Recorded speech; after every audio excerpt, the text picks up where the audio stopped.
اعوذ باللہ من الشیطان الرجیم بسم اللہ الرحمن الرحیم۔ گورنمنٹ ڈگری کالج فورٹ عباس کے سیکنڈ ایئر پڑھنے والے طلباء کو آن لائن لیکچر میں خوش آمدید۔ عزیز طلباء، آج ہم نے سبق نمبر 2 تشکیل پاکستان کی تشریح کے مزید پیراگراف پڑھنے ہیں، تو یہ اس وقت ہمارے سامنے تشریح کا پیراگراف نمبر 4 ہے۔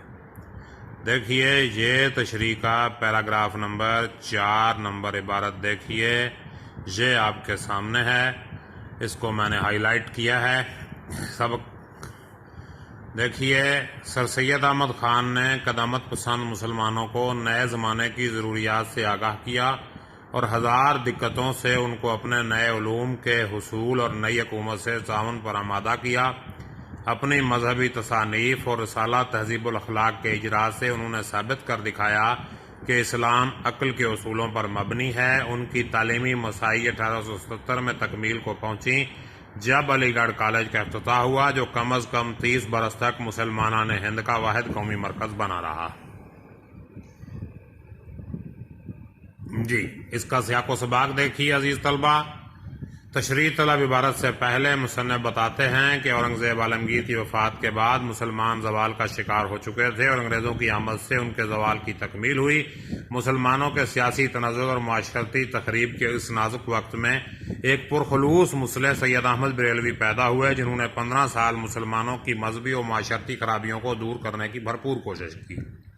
تشریح طلب عبارت کے بعد مصنف کہتے ہیں کہ اقبال نے مغرب و مشرق کا موازنہ کیا اور اپنا فلسفہ پیش کیا۔ بعد ازاں تقسیم بنگال ہوئی، پھر اس کی تنسیق ہوئی۔ 1935 کے نئے انڈیا ایکٹ کے مطابق کانگریسی وزارتیں آئیں اور 1940 میں قرارداد پاکستان منظور ہوئی۔ آخرکار 1947 میں پاکستان وجود میں آ گیا۔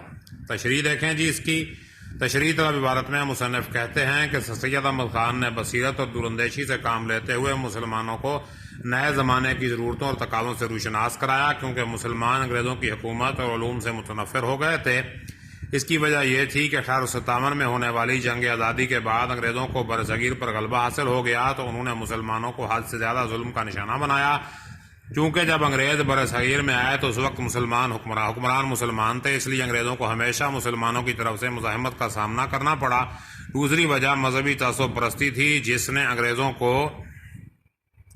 مسلمانوں کے خلاف کر دیا۔ جو ہی انگریز برصغیر پر مکمل قابض ہوئے تو انہوں نے مسلمانوں کو اپنی انتقامی کارروائیوں کا نشانہ بنایا، تمام بڑے عہدوں سے انہیں ہٹا دیا اور جائیدادیں بھی ضبط کر لی گئیں۔ مسلمانوں کا روح رواں ان کا مذہب اسلام تھا، لہٰذا انگریزوں نے مسلمانوں کو ان کے مذہب سے دور کرنے کی ہر ممکن کوشش کی۔ انگریزوں نے مدارس میں عربی اور فارسی کی تعلیم پر پابندی لگا دی۔ مسلمانوں کے دور حکومت میں سرکاری زبان کا درجہ فارسی کو حاصل تھا، اس کی جگہ انگریزی کو سرکاری زبان کا درجہ دے دیا گیا۔ تعلیمی اداروں میں مسلمان اساتذہ کی تعداد بہت کم کر دی گئی۔ انگریزوں نے بے حسی اور ظلم کا مظاہرہ کرتے ہوئے مسلمانوں کو نماز جمعہ ادا کرنے کی ممانعت کر دی۔ عیسائیت کی بھرپور تبلیغ اور حمایت کی گئی۔ لارڈ مکالے کے نظام تعلیم کو فروغ دیا گیا، جس کا مقصد بقول لارڈ مکالے اس نظام تعلیم کا مقصد ایسے مسلمان پیدا کرنا ہے جو اپنی نسل اور رنگ کے اعتبار سے تو ہندوستانی ہوں گے مگر ذہنی طور پر انگریز ہوں گے۔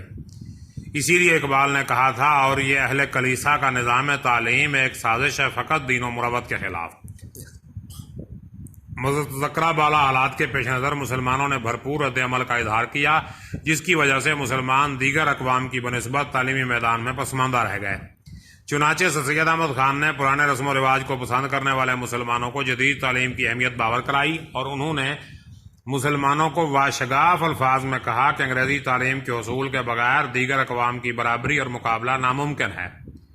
سید نے بھرپور کوشش کی تاکہ مسلمان جدید مغربی علوم سے بہرہ ور ہوں، انہیں نئی حکومت سے تعاون پر آمادہ کیا کہ یہ وقت اور حالات کا تقاضا ہے اور اسی میں نجات ہے۔ سید احمد خان نے رسالہ اسباب بغاوت ہند جاری کیا، جس میں عموماً ملی اخلاقی، معاشرتی اور اصلاحی مضامین تحریر کیے۔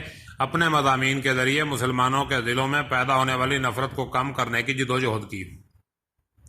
چنانچہ سر سید احمد خان نے اپنی سیاسی بصیرت اور دور اندیشی سے پرانے خیالات رکھنے والے مسلمانوں کو انگریزوں سے تعاون اور مفاہمت پر راضی کر لیا۔ اس کے علاوہ سر سید احمد خان نے مذہبی تصانیف بھی تحریر کی، جن میں انہوں نے ثابت کیا کہ اسلام ایک دائمی اور مستقل مذہب ہے اور اس کی تعلیمات عقل کے اصولوں کے مطابق ہیں۔ سر سید احمد خان نے قرآن و حدیث کے تمام احکامات و فرامین کو عقل کے معیارات پر جانچنا شروع کر دیا۔ نبی کریم کا فرمان مبارک ہے، جس نے اپنی عقل اور فہم کو کافی خیال کیا اس نے غلطی کی اور گمراہ ہوا۔ سر سید احمد خان نے جدید تعلیم کے اصول پر بھرپور زور دیا اور ان کی کوششیں 18 جنوری 1877 کو کامیاب ہوئیں کہ جب علی گڑھ کالج کا افتتاح ایک انگریز حاکم لارڈ لٹن کے ہاتھوں ہوا۔ یہ کالج کم و بیش 30 سال تک مسلمانوں کی جدید تعلیمی ضروریات پوری کرتا رہا۔ اس کے بعد دیکھیں عزیز طلبہ، عبارت نمبر 5 ہے۔ 1867 میں بنارس کے بعض ہندوؤں کو یہ خیال پیدا ہوا کہ اردو کو موقوف کر کے ملک میں بھاشا زبان رائج کی جائے۔ سید احمد خان کہتے تھے یہ پہلا موقع تھا جب مجھے یقین ہو گیا کہ اب ہندو مسلمانوں کو بطور ایک قوم کے ساتھ چلنا محال ہے اور دونوں میں کسی کام میں دل سے شریک نہ ہو سکیں گے۔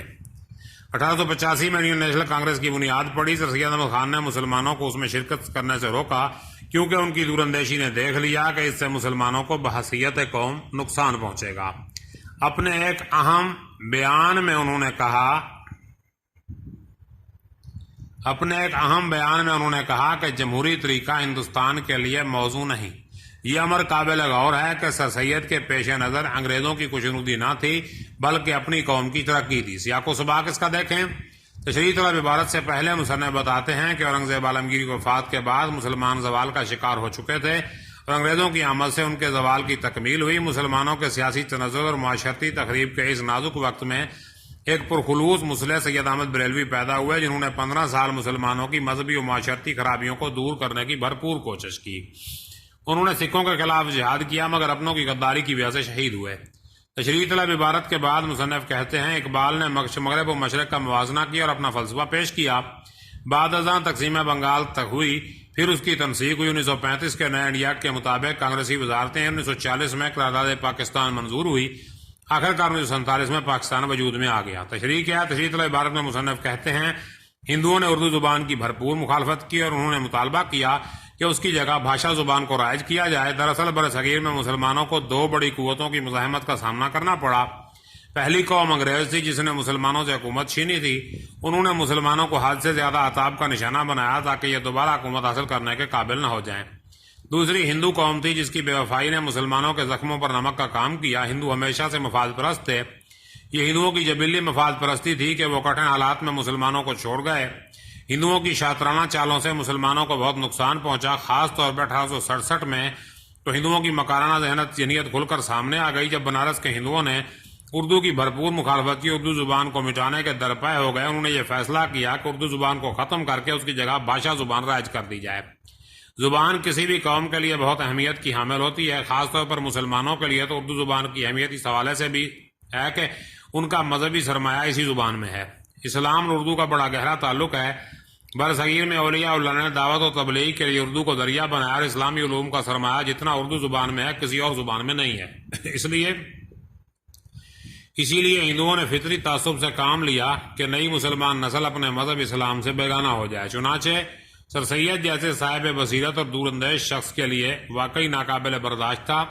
سر سید نے یہ اندازہ کر لیا کہ اب ہندو اور مسلمانوں کا بحیثیت قوم اکٹھے رہنا محال ہے۔ دونوں قومیں کسی بھی کام میں دل سے شریک نہیں ہو سکیں گی، کیونکہ ہندوؤں کے متعصبانہ رویوں سے یہ ظاہر ہو رہا تھا کہ ان کے لیے مسلمانوں کا وجود ناقابل برداشت ہوتا جا رہا ہے۔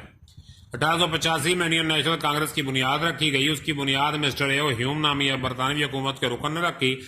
اس جماعت کا مقصد ہندوستانی باشندوں کو سیاسی حالات سے آگاہ کرنا تھا۔ ابتدا میں اس جماعت کو انگریزوں کی سرپرستی حاصل تھی، لیکن بعد میں حکومت اور اس جماعت کے مابین اختلافات پیدا ہو گئے۔ بعد میں یہ ہندوؤں کی نمائندہ جماعت بن گئی اور ان کی ہندو ذہنیت ظاہر ہونا شروع ہو گئی۔